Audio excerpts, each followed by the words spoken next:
And here we are live, 7 p.m. in state-controlled Britain, two-tier justice system and no freedom of speech. But apart from that, it's been a lovely day. And I've got next to me on the screen, but in another part of the world, actually a different country, by the way, in case you didn't know.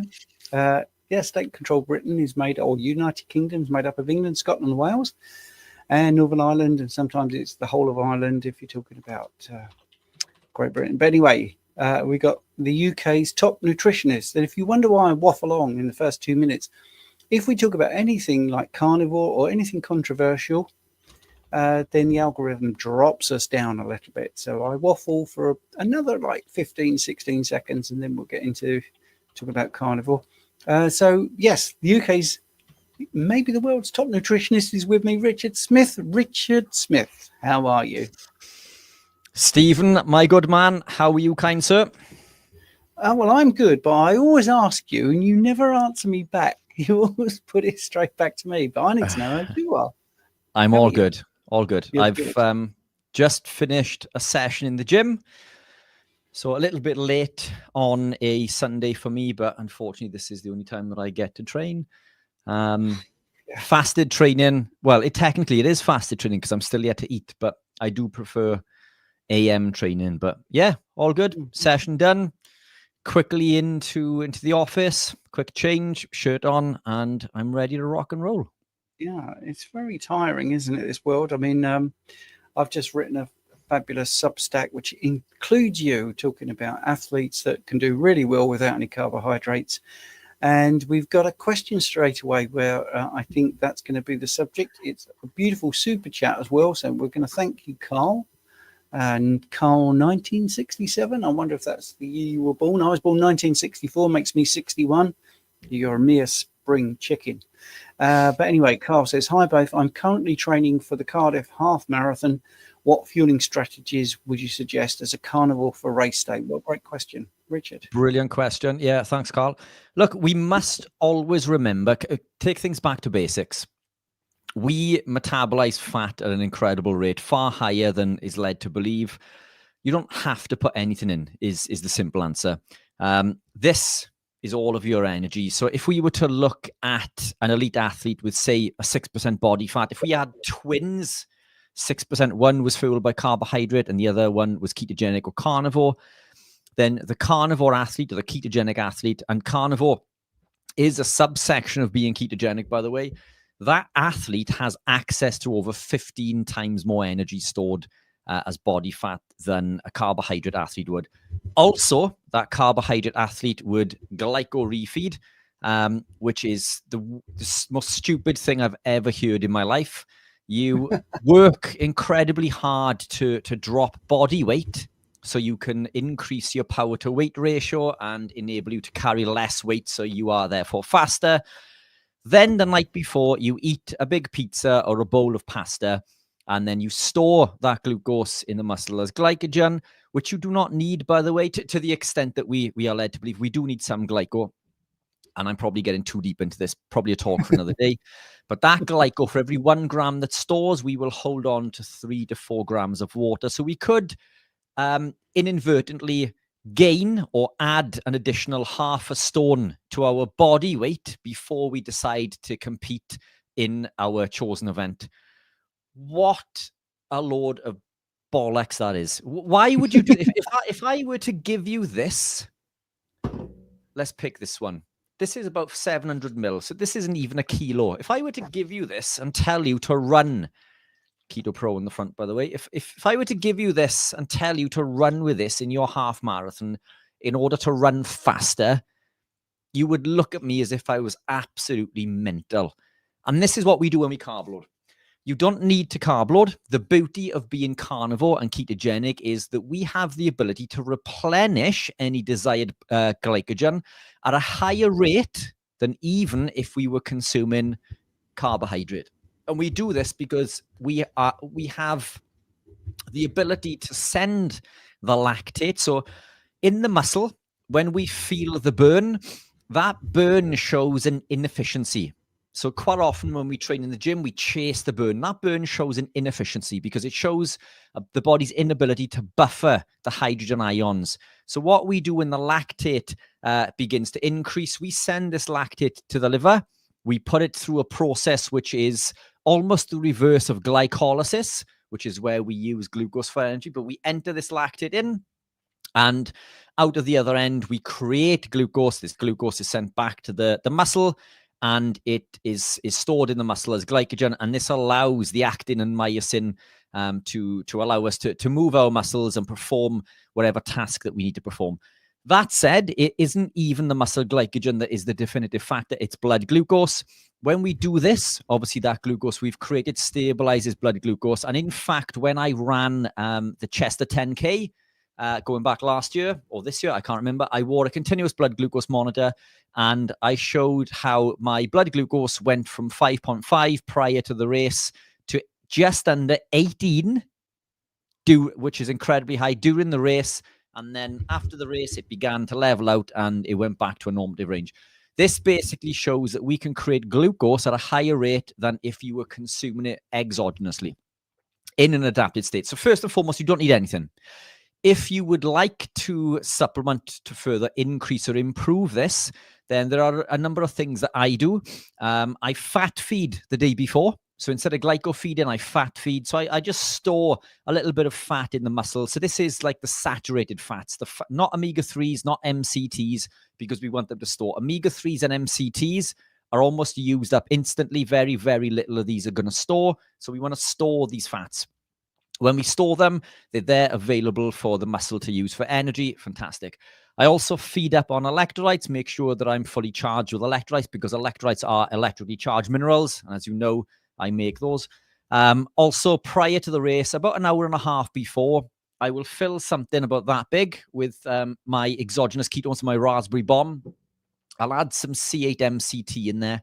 And the C8 and the raspberry bomb, the exogenous ketones, will work synergistically to ramp up ketone production to ensure that you have this superior energy and enable you to perform at the highest level. For me, the difference that the raspberry bomb with the MCT makes over a mile is between 20 to 46 seconds a mile, which is an incredible amount.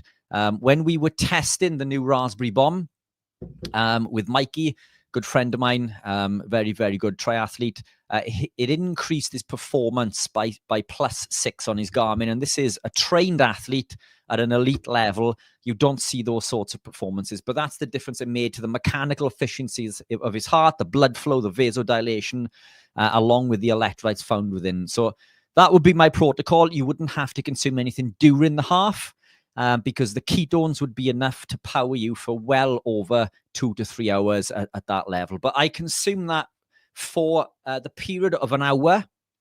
So around an hour, 1.5 hours prior to race. And I make sure that it's done 30 minutes prior to the race. So my body's loaded with these exogenous ketones. I use the toilet, have a quick pee, make sure I'm as light as I can be, because that's the worst thing as a runner when you're just about to race is to feel that you need to use the toilet. So have a quick pee, let that out, and then you're ready to go. That is a very simple protocol for ensuring, Carl, that you will thrive and achieve your desired result. I will pop the link into the chats for the raspberry bomb and the MCT and the electrolytes, and obviously any questions, chuck them into the chat. This is brilliant. I won't answer. I know it was for both of us, but actually we haven't really got time. That was such a full and frank and brilliant answer. We're going to stick with that one. Right. The beef it to be fit. Beef it to be fit. There are. I've read it properly now. Much info about what breaks a fast. Oh, by the way, I just want to say Jonathan from Carnivore Muscle was here, and I want to thank Jonathan for last week. It was a very brilliant substitute for you, Richard. It was absolutely amazing. So if you haven't checked out Carnivore Muscle, you really should. And 100%. It's still on my channel. It was great. Right. Okay. Yeah, sorry, Jonathan, I didn't mention that at the beginning. Right. But you know what it's like. All the buttons pressing and all that. Right. Be fit to be fit. How much info about what breaks a fast?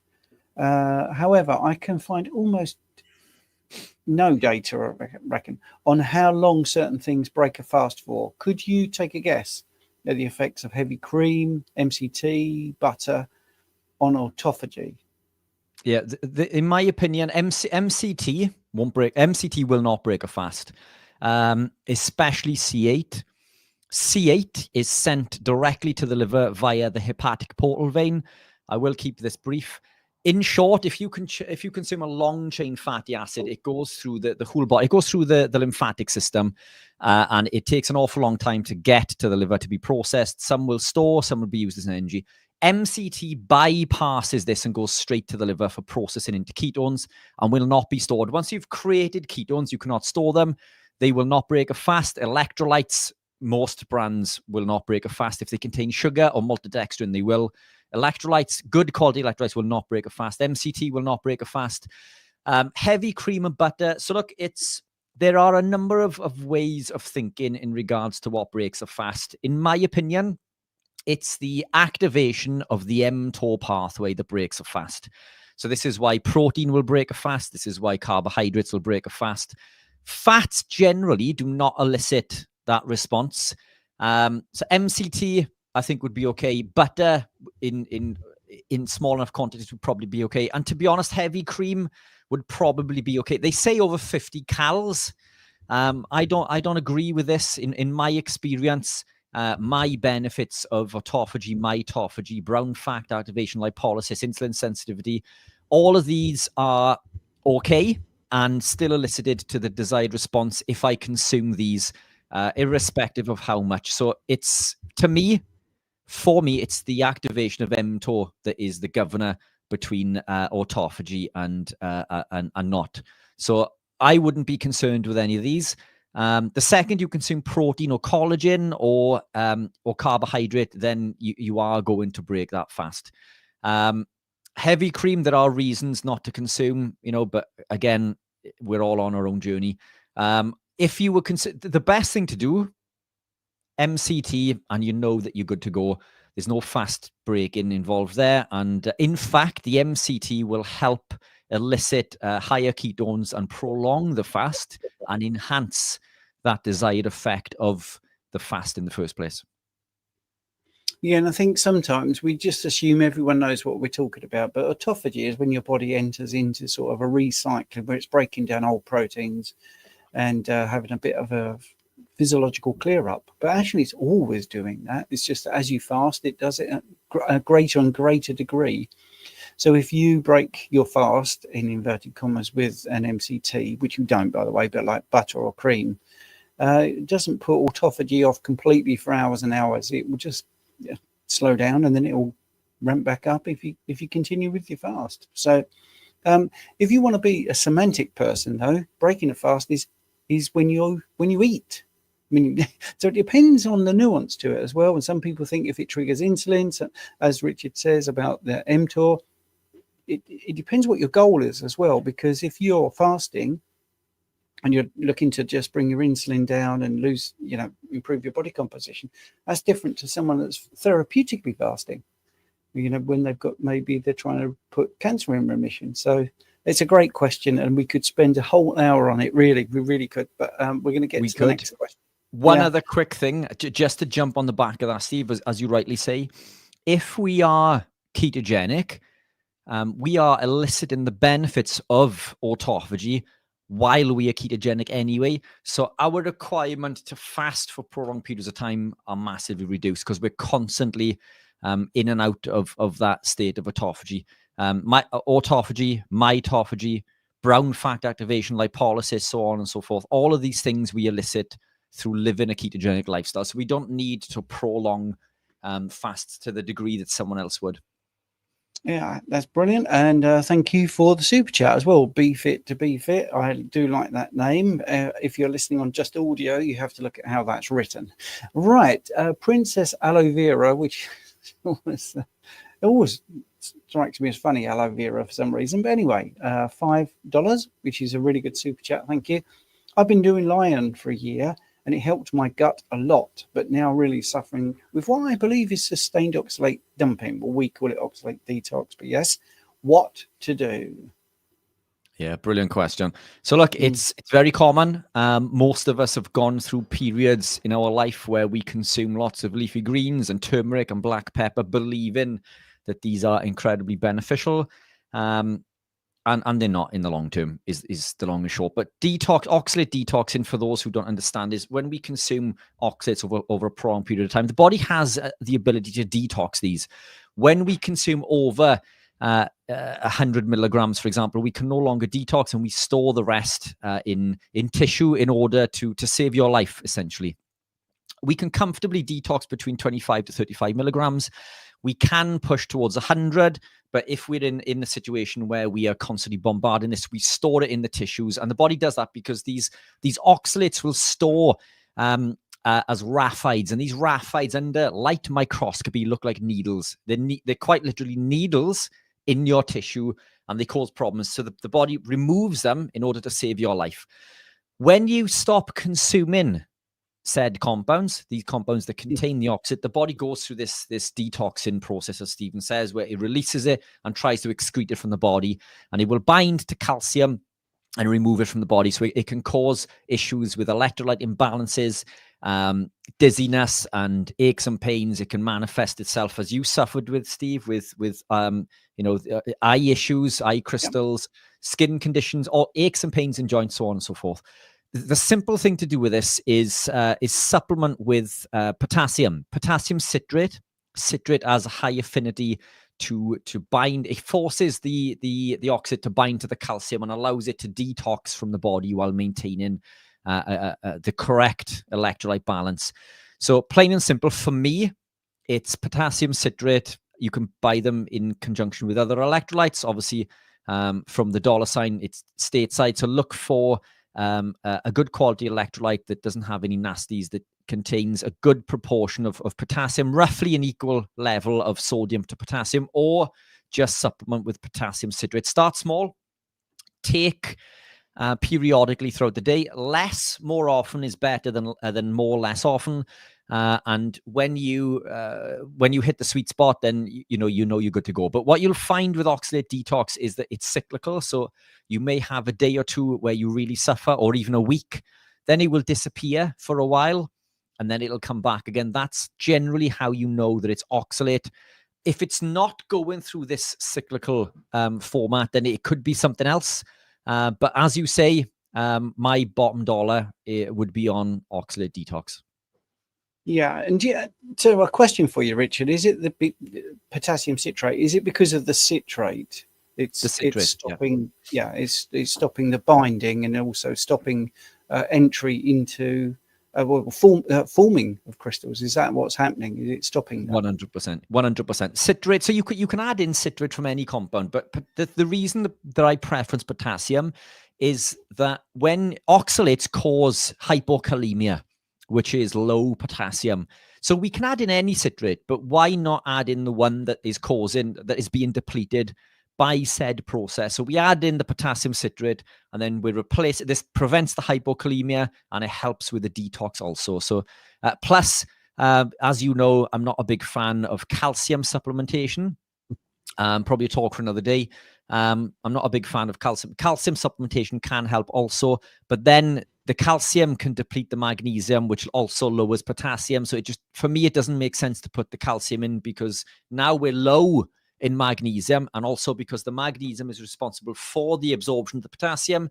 Now we're in a state where we suffer with low potassium again. So it just makes sense to go straight for the money shot and add in the potassium citrate.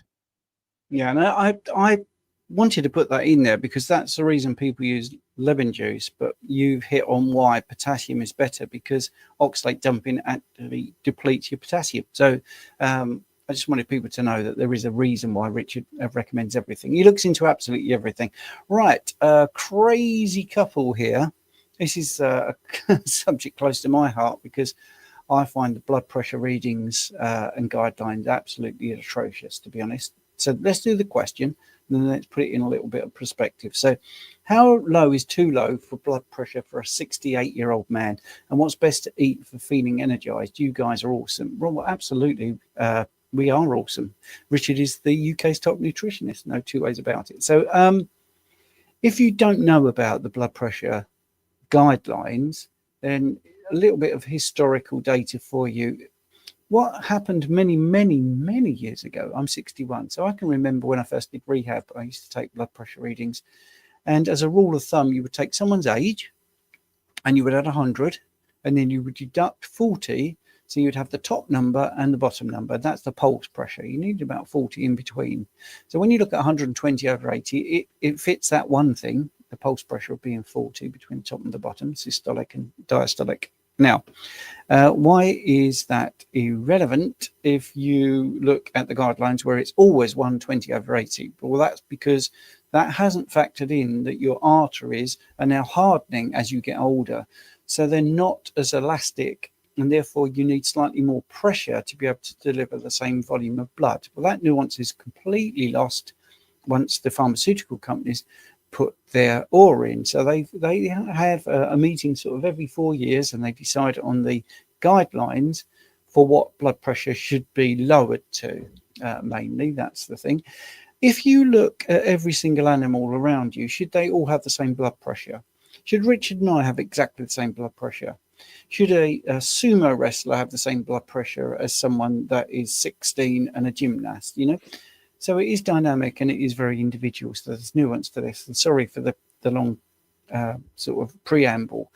The thing that got me was, as these guidelines have been lowered and lowered and lowered, and more people are able to then be sold blood pressure lowering medications, they made a big mistake. Quite a few years ago, they lowered it less than 120/80. And there were so many anecdotal stories of people collapsing and falling over and being lightheaded and dizzy. The next time they met, they put them back up to 120/80. And in the notes to the meeting, they said this has nothing to do with the alleged anecdotes of people collapsing because their blood pressure was too low. So having blood pressure too low is as much of a problem, if not a worse problem, than having high blood pressure, I think. So let's do the guidelines for somebody of 68. So if you was looking at the guidelines in the NHS, mild hypotension, so that's low blood pressure, would be less than 90 for systolic and less than 60 for the diastolic. So the first pump, boom, your heart pumps, pushes out blood. Blood pressure is the artery. The blood exerts a pressure on the inside wall, pushing out. That's what the blood pressure is. Moderate hypotension is 80/50, and severe would be below 80/50. But if your blood pressure is running at 120, let's say, over 80, let's say it's doing that, a lower reading than that might make you feel quite poorly. So it is person specific, but hopefully that will give you some guidance there.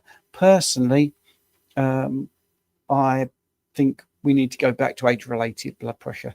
And I think that might start to happen now. We've got different people running all the guidelines. We might go back to actually what we should be doing rather than what helps the pharmaceutical companies. Are you having trouble with your camera, Richard? No, apologies. Things going on in the office behind me or behind you. No worries. No worries then. Did you want to add anything to that, or do you want to go to the next question? Yeah, I think you've nailed it. That's your field of expertise, and I think you've nailed it. Thank you very much. Let's go to the next question. Chris is saying, hi guys, can oxalate dumping? Well, let's call it oxalate detox, because that's what we're really doing. We're not dumping it, we're detoxing it. It's coming out of all your joints, and the body has been really smart with it.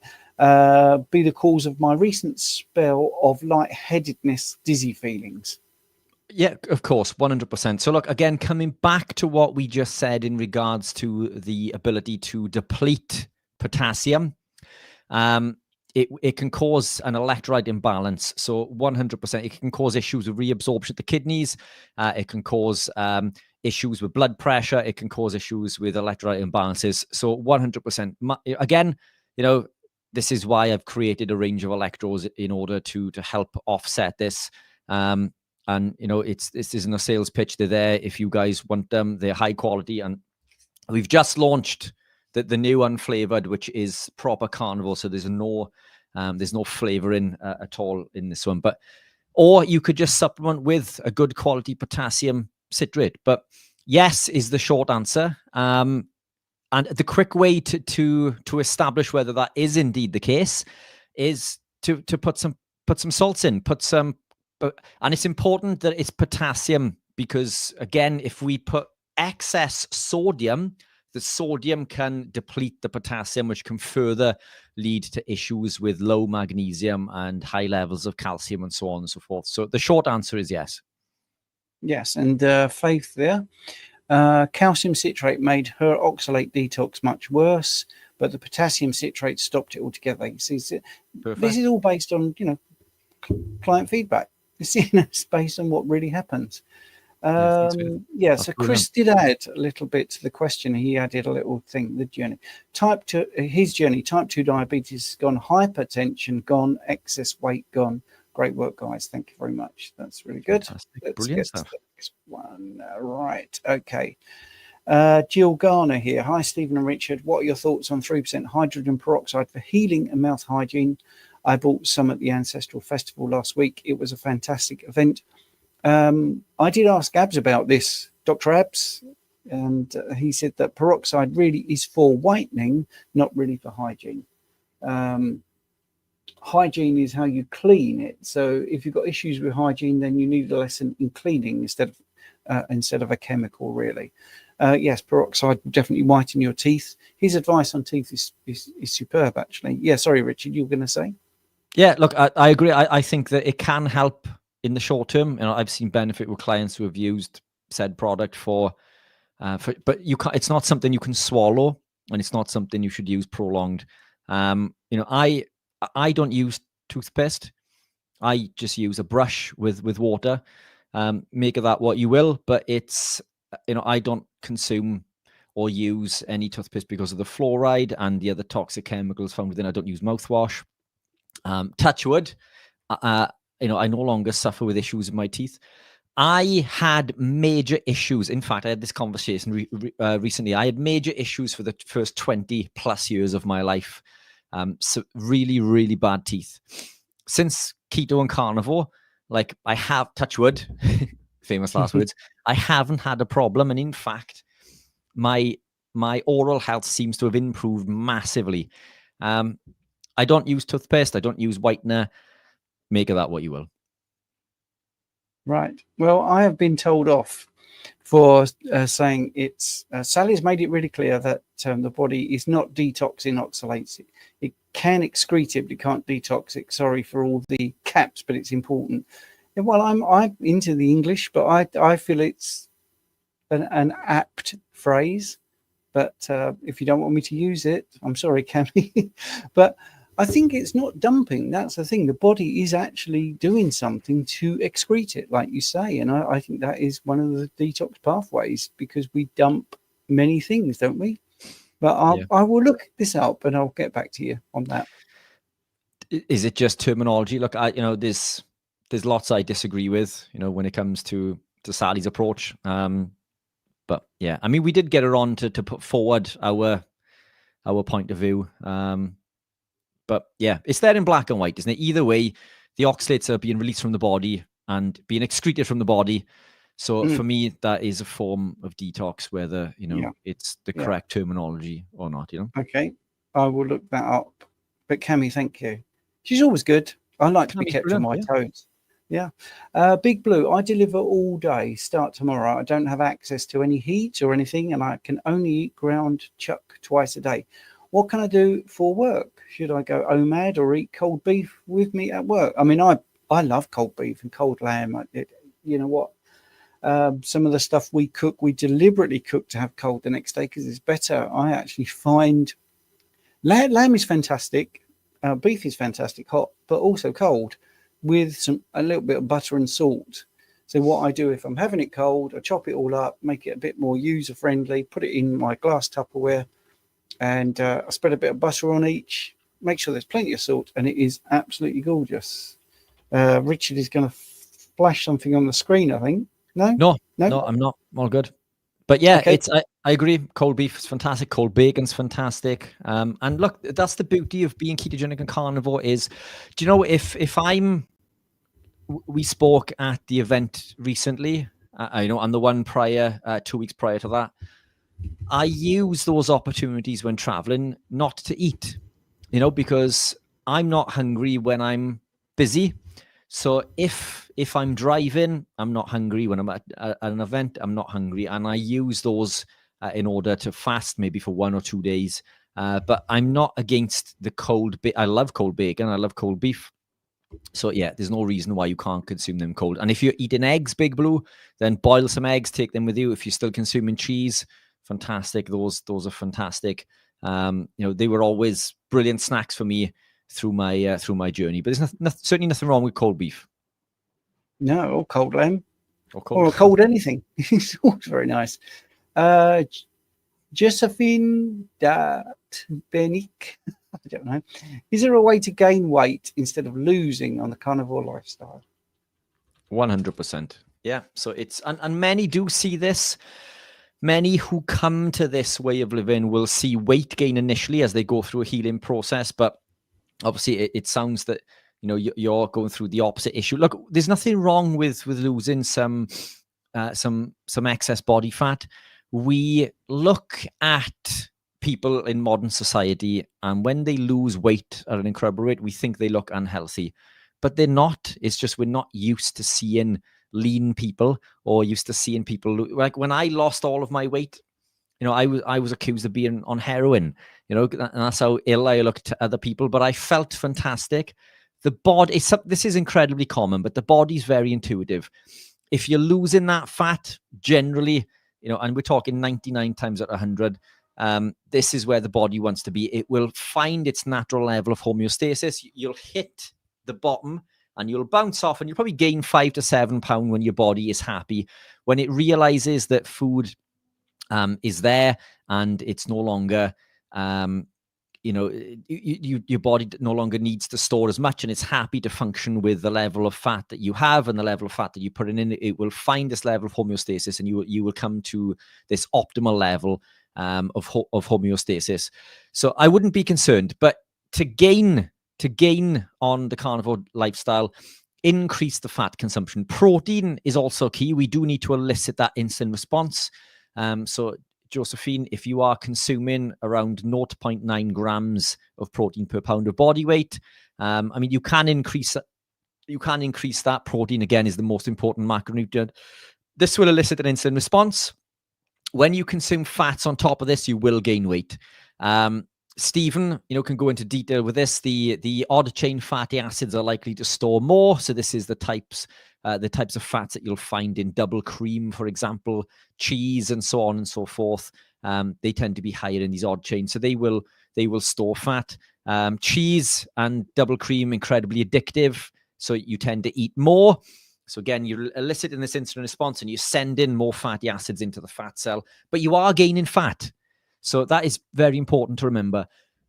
What we want to aim for is optimal skeletal muscle mass. We want to build the muscle, and in order to do this, we need a minimum of 0.5 grams per pound just to stay as we are. 0.82 grams per pound in order to heal, repair, and grow. And for you, Josephine, it's going to be around 0.9 to 1 grams or beyond. You can consume more. There's no issue with consuming more. Resistance training is going to help with this. So be active, move, lift some weights. They don't have to be heavy. You don't have to train extensively, but this will build quality lean muscle mass and allow you to gain that weight. So two mechanisms, protein or fat. Brilliant. Okay. Now I've seen in the chat, there's quite a few people saying, if you're in school, we can talk to each other. So what is school? If people don't know, school is our community that Richard and I are co-hosts on, and we run it. It's 24/7. It's a bit like Facebook in some respects, except it's nice and it's full of good people, and there's no censorship. And basically, you put your questions on there, and people will answer them. So there's Laura got a question about eggs, and there's 14 people already answered. Fats and sports, Bart K versus vegan gains, and there's a nice lively chat. I put all my Substacks on there as well. So MTHFR, iron, and T-stat, which is total iron saturation. Anyway, and folate and all that. So lots and lots of things to read. And also there's a classroom if you want to learn stuff. You can come and do the courses. There's over 10 courses now. Many of them are free from the get-go. And the more active you are, the more the levels unlock, or you can pay a one-off fee and you can unlock them all. Fat Club is there as well. You can do that. And that's like a 60-day, every single day there's something to learn about this way of eating. Thyroid, there's free ebooks. Dairy, we just spoke about, free ebooks on that. Popular videos, fruit and veg, free ebooks, and also the inside track on what the food producers are doing, and proof that things like the apple that you're buying at the supermarket has probably been picked over a year ago, and pears probably picked over 9 months ago. They're not fresh, but they pretend they are. They now put Bill Gates' wonderful appeal all over it, and leave them in stored, controlled environments. So even the food growers are saying within 6 weeks of them being in there, any of the nutrients are pretty much gone. So they just ended up being bags of sugar. If you're interested in joining school, then there is a link in the chat now, and we'll get rid of that. But it's such a good thing to do. Make sure you get in quick, because at some point we'll have to put the price up. If you get in now at the price, we're about 50% cheaper than all other school communities that are big like this, and you'll get that price for life.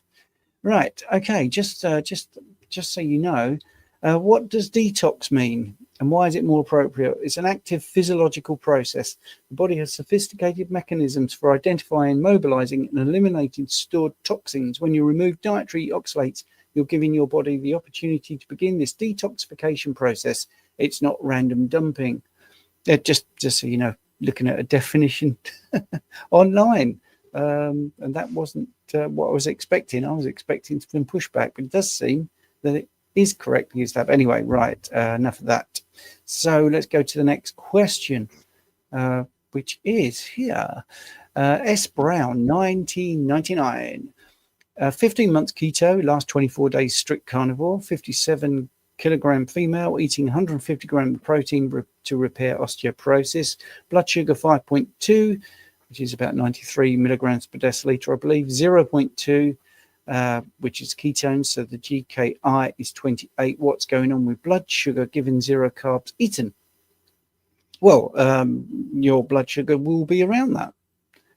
You need 5 grams approximately of glucose in your bloodstream at any one time. So if you've got 5 liters of blood, you're going to drop 5 grams of glucose into that, and the body tends to keep it around that level, which is fine if you're eating carbohydrates or you're not. If you're eating carbohydrates, then you will produce more insulin and it will shuttle it out of the bloodstream, so it stays around that level.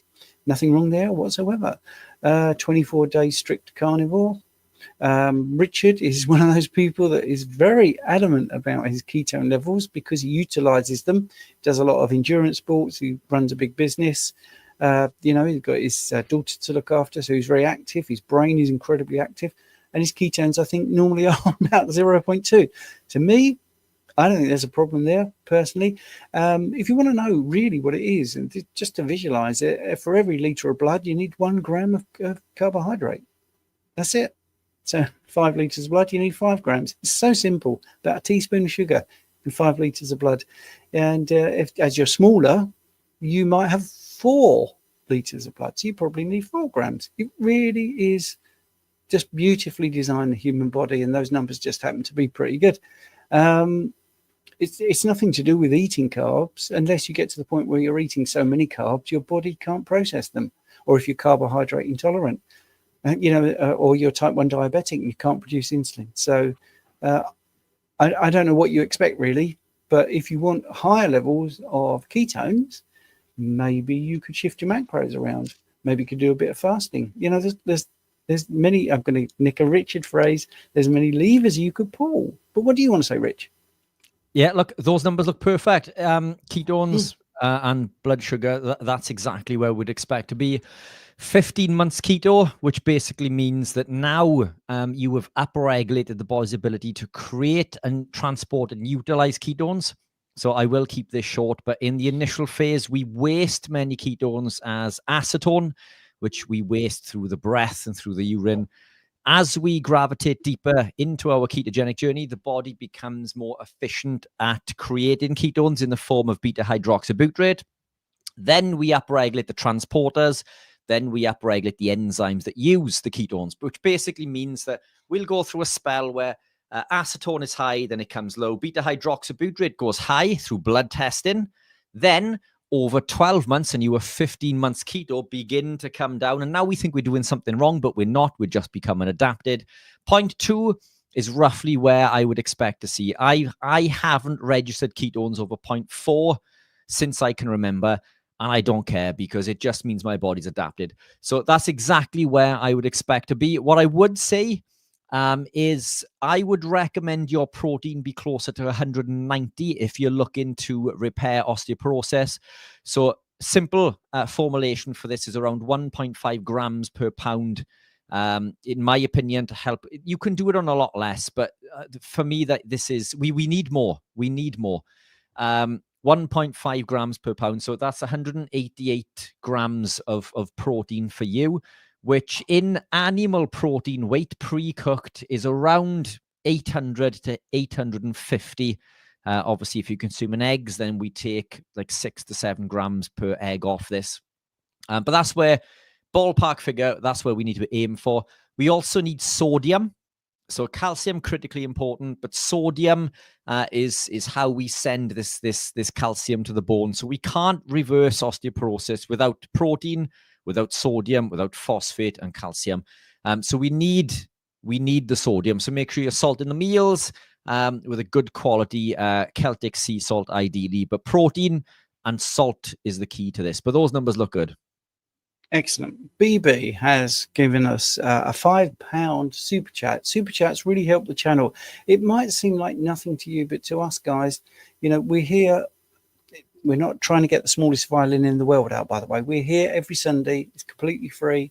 We do it because we want to get the word out. But if you can help us, it really helps.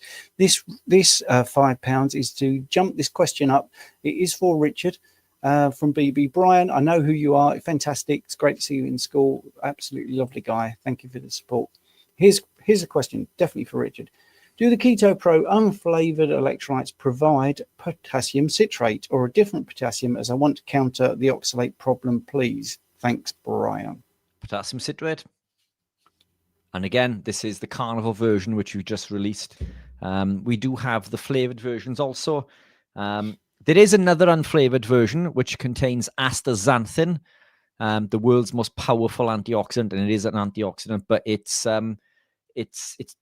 takes a bit of getting used to. Some people love it, but it does add a very salty, fishy taste. This you don't notice; it's just like drinking water. So this we've just released, only just out and selling fast. But this is what I have in there, and I love the stuff. But yes, it's potassium citrate.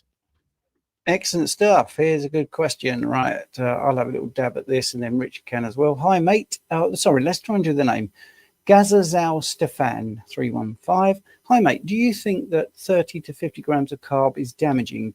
Taking into consideration that I have absolutely no health issues whatsoever and that I'm lean as F, less than 12% for sure, close to 10. Yes. Well, it is. We just spoke about 5 grams of carbs being really what you want. So if you put 50 grams in, that, just to make the maths easy, that's 10 times as much as your body wants. So you will have to have some insulin coming out to shuttle that out of your bloodstream. Now, remember, it's glycation that we're worried about. Now, many people get obsessed with the HbA1c because that's about glycation of the hemoglobin, which is in the red blood cell. So, yeah.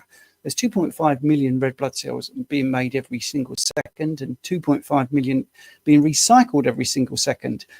In one red blood cell, the hemoglobin takes up 97% of the red blood cell. There's 284 protein strands of hemoglobin in one little red blood cell, all right?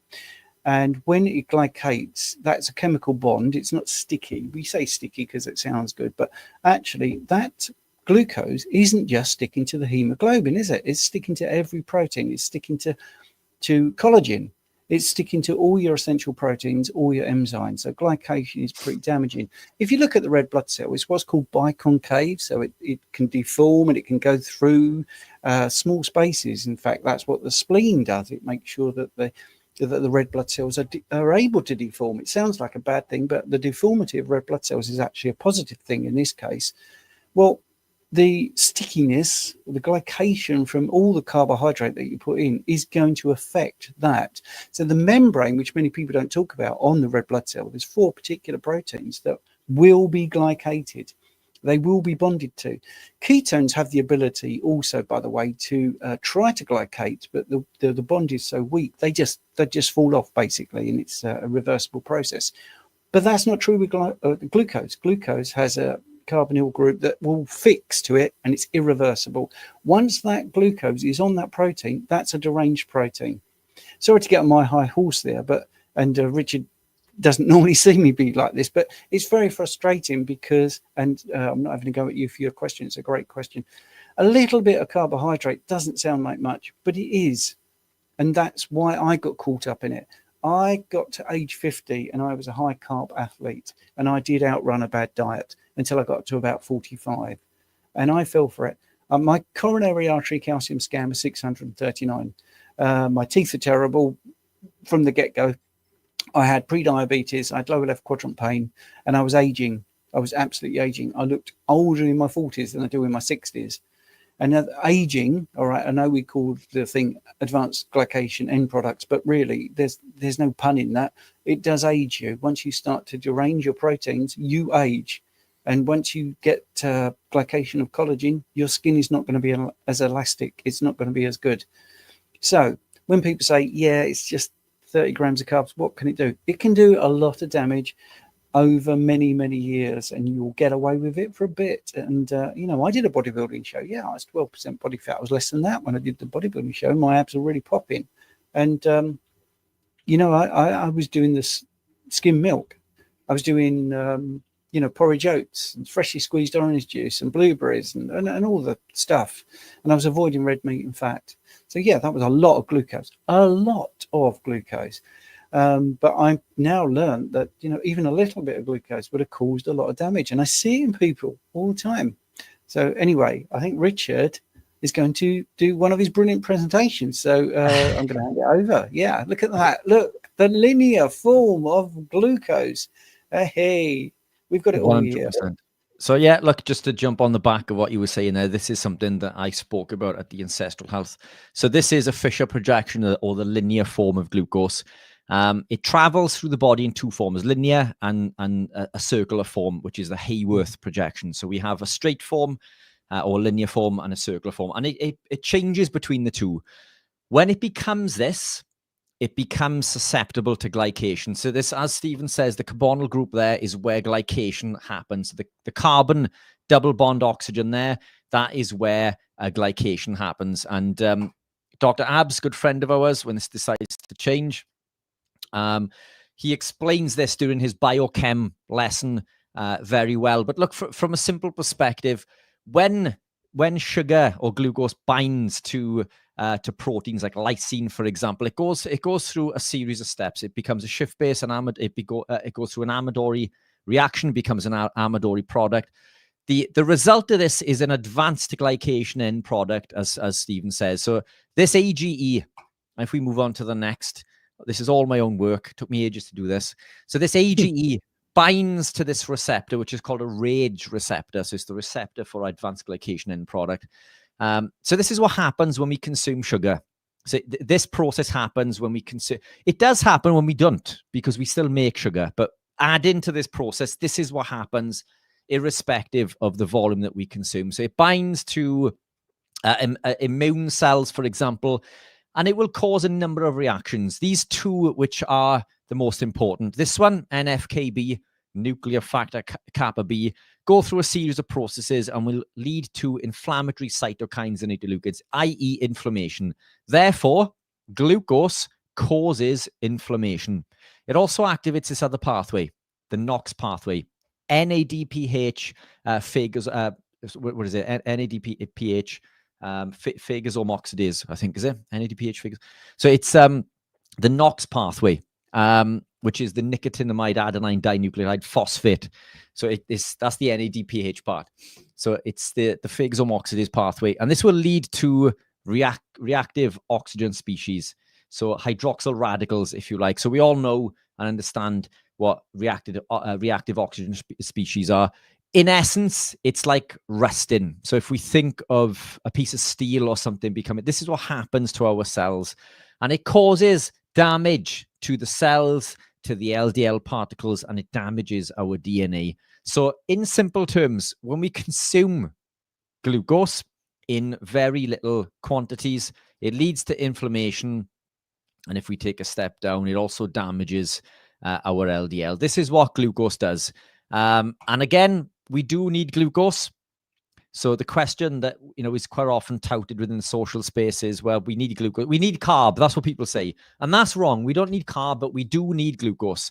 But the body makes all of the glucose that we need. And as my good friend Stephen Thomas will tell you, as he just did in regards to the amount of sugar that travels through the blood, then it's very, very small. So 5 millimoles per person in regards to a 70K male. This does vary depending on the person. Based on the average blood volume being around 5 liters, which is considerably less for a child, by the way. So this means that we carry around 4.5 grams, which is around a teaspoon at any one time. But then that leads the question to how much glucose do we need per hour, per minute? Okay, we need a teaspoon at any one time, but how much is the body using? Recently, our good friend James D. Nicolo Antonio, spit that out. See, I can say it incredibly well now, Steve. So he suggests that we need around 150 grams of glucose each day. But the fact is, when we work out based on 25 trillion red blood cells and the function of the brain's ability to utilize ketones at an incredibly high rate, and I'm just skipping through these quickly so we can get onto more questions. Basically, the long and the short is that when we upregulate all of these monocarboxyl transporters and other enzymes associated with ketone regulation, 95% of the brain's capacity can be supplied through ketones and not glucose. And in fact, even in a state where the brain has the option of glucose or ketones, it will preference ketones.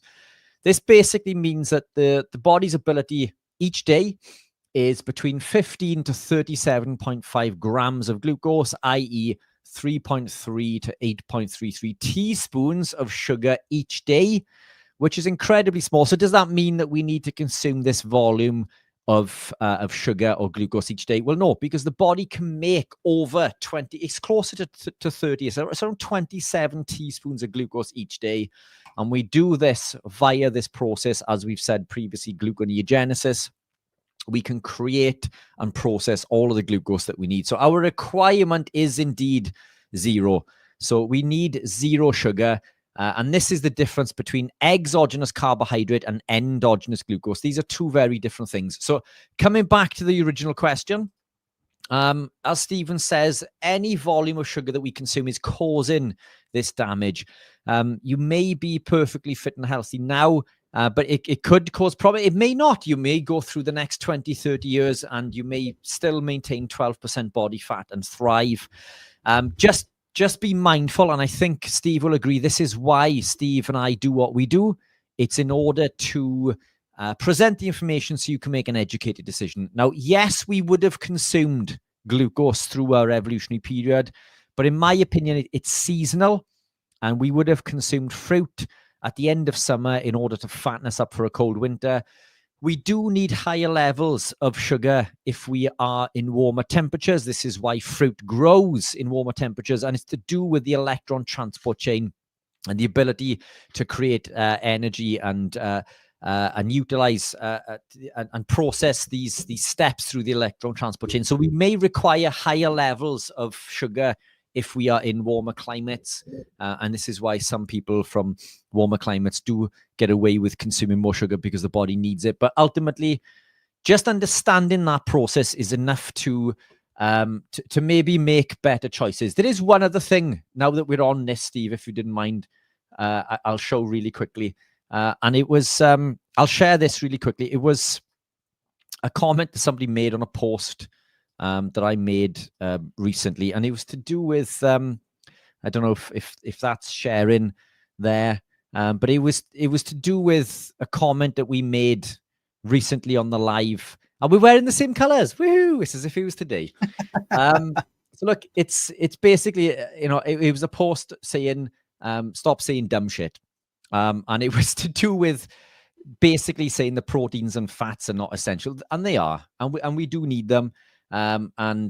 This comment basically popped up in regards to, where we can make all the saturated fat that we need, and we can. Of course we can.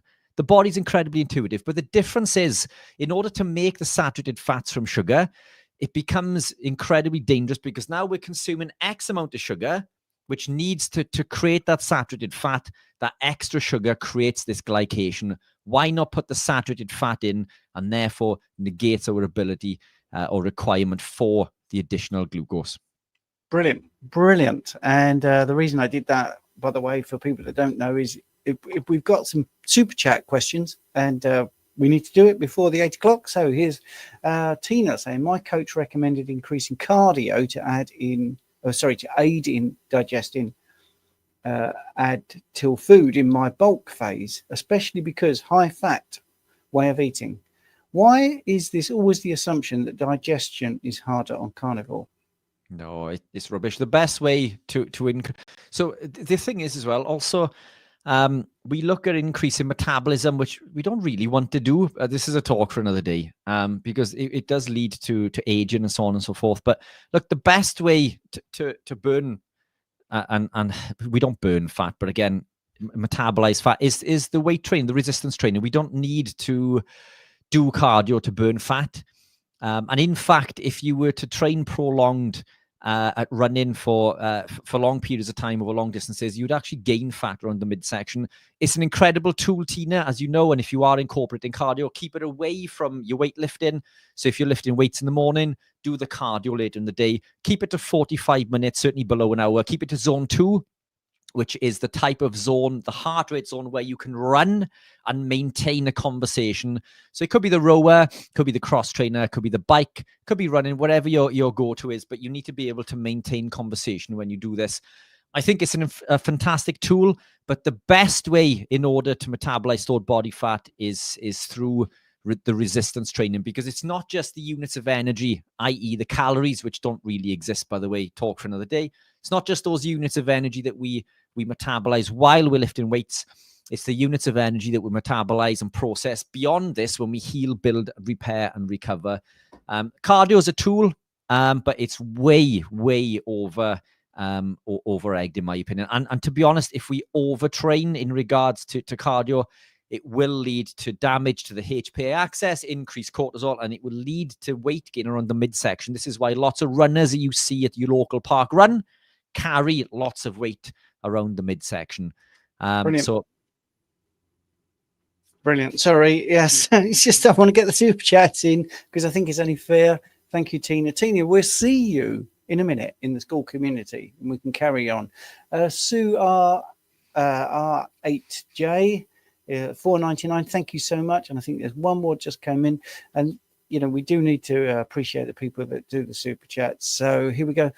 Bit late to do this, but the information has been golden so far. Thanks, Jen. Stephen, thanks for the info on the Substack mail as well. Very informative. Thank you so much. So that brings us to the end, YouTubers, and it's really great. If you posted a question and you didn't get it answered, we do apologize. We like to give you a full, frank, proper answer. We don't like to refer you to a video we made, so we don't get every single question answered. But in saying that, if you super chat, you do get yourself ahead of the queue and it helps the channel. So Richard and I will be in our school group. So if you want to join us for another 45 minutes of question and answers, we're going straight onto school straight after this.